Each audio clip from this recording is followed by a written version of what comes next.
So how we use these these facilitators or strategies is identifying the problems, and I'm not going to go through each of these in detail line by line, but we've kind of found 4 groupings of areas where there are barriers. So the big one is physicians not ordering Bibit, but there's lots of reasons within that category of why docs may not order it. Anywhere from believing it's inappropriate for certain patients or certain circumstances, which we heard today, lack of belief in the evidence. But I just want to point out that our knowledge translation people have helped us to say, okay, well, if that happens, through the mapping, these are the tools that we can use to address that. But what's important to realize is that, for example, here, perceived uptake, they feel that they're already doing it. There's no point re-educating them over and over and over again and keep doing another talk and another presentation. It really is best to just feed them back their data so that they see that what they're saying is not actually what they're doing or what they think they're doing. So it's really important, the mapping. The other big category we found was the nurses not giving insulin as prescribed. Well, really, the big piece here in my mind is all of us sitting with patients and taking care of patients want the best for our patients. And fear of hypoglycemia is real. We don't want to see our patients hypoglycemic, right? But we do. So you learned today that using this order set that has been tested and evaluated is actually safe to use for our patients. So education is an important tool, as is then audit feedback, showing the data after you've put it into practice. Look, it's not increasing the risk of hypoglycemia despite getting better blood sugar control. The other broad category was physicians not titrating insulin. So again, we have various tools that we can match up for that. And then what we've identified along the way, and it keeps coming up at our early adopter sites, and we recognize we need to address this, is transitioning of diabetes medications when they come into hospital, and then thinking about how to transition them out of hospital. And I have to say, this is definitely a work in progress, and that's what we're working on in terms of developing tools for that. So what I think we should do now is a representative from each of the 3 groups, if you wouldn't mind coming up with your list, and let's just go through those and review what those your site-specific barriers are. And some of those may match up with tools that we have. Others you may have to take back at your working group level to maybe outline a bit better, or we'll take them back to our KT people and see what tools can we provide you or work together to develop to help to overcome that barrier. Or I heard lots of good facilitators actually in our group today. And I think the most important facilitator that I see is that you're all here. You're all leaders and champions ready to take on this initiative. So I was with the ICU, Emerge, and other category. And so some of our barriers that we talked about was physician compliance. So what are the physicians actually going to order the order set? Some people said it won't work in our area, or it's not meant for our area. But for example, Emerge, our patients are critically ill, they come in, they come out. But what about those patients that are admitted and waiting in Emerge? Maybe there needs to be some education there as well. The complexity, of some of the different forms, so the multiple PPCOs, so order sets to support the Bibit. In ICU, they talked about their computerized charting of their blood glucose records there. Insulin charting, Covenant has a site-wide, Covenant-wide, using their existing form for the patients who aren't on subcutaneous insulin. What form are you going to use? Are you going to switch? So the green sheet versus the new sheet. And one of their facilitators, when we talked about forms, was that CCU is already using a Bibit style order set already. So they already know, their nurses are aware of that. So the change may not be so hard over there.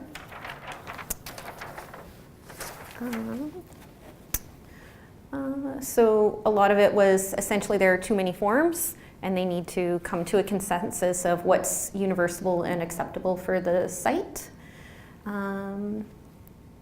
Increasing, so one of the barriers is one of the facilitators would be to increase the recognition that hyperglycemia is bad. So making sure people are aware of that. Making sure you have physician champions. So who are those opinion leaders that will go back and talk to their colleagues about if somebody's not ordering Bibit or not using the order set, who's going to communicate that back to the team. So not just within physicians, but nursing, pharmacy, administrators. Discrepancies in meal times. So if meals are to be delivered at a certain time, but sometimes there's a 30-minute variable or 45-minute variable, following up with that so that blood glucose monitoring, insulin administration is all done in that coordinated fashion.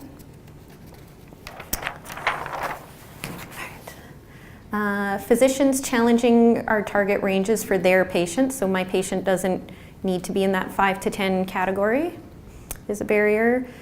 And having patient resources and linking them, so patients saying they don't fit into the 5 to 10 category. Transitioning to the right outpatient team, so identifying what's available within your hospital, within your community for transition. And transitioning between site to sites, because we have Covenant and AHS sites within Edmonton, and there's lots of transition that happens often within the city. So, and then one of the barriers are lots of residents do the ordering for insulin, and so making sure that those residents have the right learning. So who teaches the residents? So if physicians, the physician group is educated, what about the residents, where are they educated? And data, so the pre-data, intra-data, and post-data, who funds the data? Where does that data come from? One more page. And some other facilitators is that in the Edmonton zone, it was said that there's a push for family-centered care, and the Bibit order set aligns with that, and that the data is research-driven that helps to promote the change. Okay, I was part of the facilitators and barriers discussion for the medicine and mental health groups. I'll start with some of the barriers that were identified, and we'll try to not duplicate the ones that Lita's already talked about. Some of the barriers that came up were the fact it was another form, and that each time that they wanted to titrate, a prescriber wanted to titrate the order, they would have to rewrite a new one. The others came around was the timing of things. So we had a couple comments with that. First of all, at this point, nurses aren't always giving the insulin just around the time that the patients are eating. There's issues when they go for tests and they come back and they're hungry, so they eat their lunch, and so they don't get their blood sugars tested right away and don't give their insulin till well after their meal. The other thing was with sometimes doing some of the tests, they have one healthcare aide that goes around the entire unit, does all the tests before the meal, and then has to report back on that before that happens. So it takes some time, and there may be some lag time before certain issues like lows and that are dealt with. It could be some extra work for the prescribers, having to write out the form all the time, having to find the form on their unit, asking the right person at the right time. And then there's going to be some resistance. There's going to be some that just continue to write for the sliding scale insulin, no matter what people tell them. Another big thing that came up was education of staff. And there was a few things that came with that, trying to educate all the doctors to ensure that everybody was on the same page. And then it was with nursing staff and those people with casual positions that only work once every month, every 2 months. Those that are permanent evenings, those that are permanent nights, they need to find some sort of solution to educate those people as well, to ensure that they carry on the same good work during the night. And also with the extenders that work for the physicians, that they need to find a time to educate them as well. So I'm just looking here. Sometimes the units will run out of insulin, and it takes a while for them to get that insulin back up. It can be an hour before pharmacy is able to get it up to them. And then looking at our hypoglycemia treatment policies as well, that there will be some education that's needed around that to scale back the amount of treatment that's being given. And then going on to facilitators here. Our mental health unit felt that it was going to be easy for them because they don't see many diabetes patients. That did lead to some discussion on that. Some of the units saw more than others. Diabetes educators are accessible, especially at this site. There's an outpatient clinic here that they can tap into, and plus they have an inpatient diabetes educator as well. They're trying to come up with some incentives to help prescribers use the BIBIT protocol.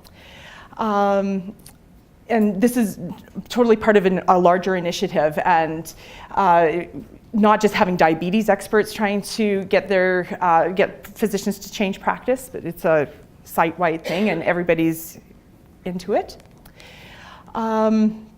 Medical leadership has already endorsed it, so that's a huge facilitator here. And they have the site and organization admin support to help make this change. And they've been successful with other changes that have been made over the years as well.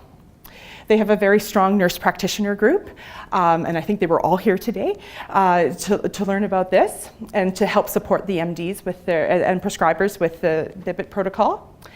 Already have insulin pens as ward stock and in the night cupboard to help those when complex patients come in during the night.